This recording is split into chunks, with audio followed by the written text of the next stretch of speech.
O continuo aumento das hospitalizacións por mor da COVID-19 está levando os sanitarios a aprazar as intervencións doutras enfermidades. Unha situación que afectou a Marcos Fernández, un cambadés diagnosticado de pedras no ril hai medio ano e que ia ser operado esta semana. Ao cancelarse a intervención, o home comezou unha folga de fame no hospital de Montecelo agardando unha explicación por parte da dirección do hospital.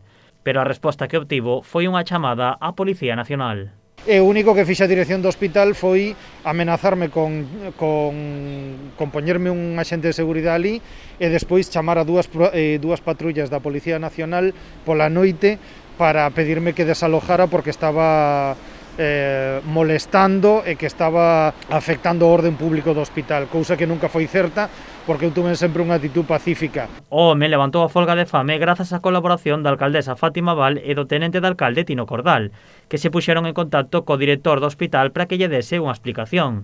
O xerente da área sanitaria comprometeuse a atendelo en 2 meses. E a partir de aí, despois das gestións deles, pois sí que o director da área sanitaria me chamou personalmente, me expuxo a situación, explicando o problema de desbordamento que teñen, e foi cando me propuxo el, me fixo a proposta de dicir, bueno, danos un plazo de 2 meses de aquí a mediados de diciembre para ver si podemos reconducir isto ou se podemos redireccionar a outro hospital.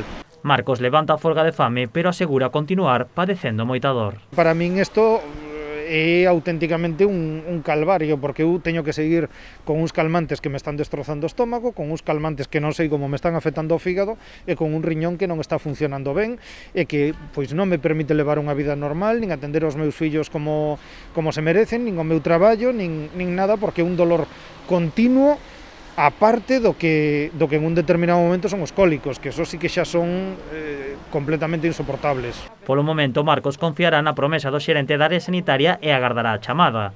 En caso de que o director non cumpra, volverá a mobilizarse non só pola súa operación, senón por todas as persoas enfermas as que están deixando de atender por mor da COVID.